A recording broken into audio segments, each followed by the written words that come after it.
সবাইকে জানাই শুভ সকাল।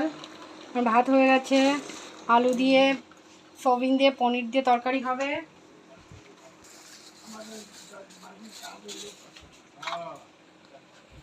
কেটে নেব, পনিরগুলো পিস পিস করে কেটে নেওয়া হচ্ছে। তেল গরম হয়ে গেছে, আলুটা ভেজে নেওয়া হবে। হলুদ দিয়ে লবণ দিয়ে আলুটা ভাজা হয়ে গেছে, ভেজে নিয়েছি। এখন নামিয়ে নেওয়া হবে। আলু ভাজা তেলে সয়াবিনটা ভেজে নেব। সয়াবিনটা ভাজা হয়ে গেছে, এখন নামিয়ে নেব। আমার পনির ভাজা হচ্ছে। ফোড়নে দিয়ে দেবো তেজপাতা, শুকনো লঙ্কা, গরম মশলা, জিরে।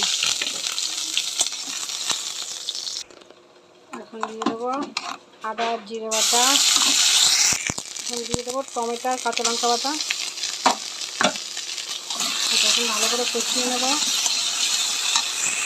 মশলাটা ভালো করে কষানো হয়ে গেছে, এখন সয়াবিনটা আর আলুটা দিয়ে দেবো। সয়াবিনটা আলু দিয়ে ভালো করে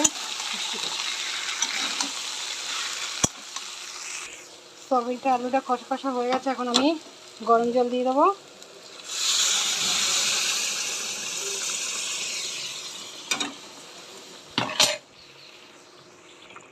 ভেজে রাখা পনিরটা দিয়ে দেবো।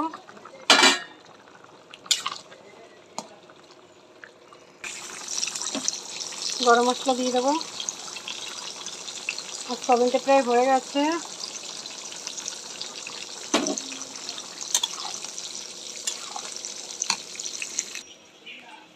আমার পনিরটা আলু নামিয়ে নিয়েছি। বেগুন ভাজা হয়েছে, এখানে পটল ভাজা হচ্ছে। পটলটা ভাজা হচ্ছে, বেগুন আলুটা ভাজা হয়ে গেছে, এখন নামিয়ে নিয়েছি।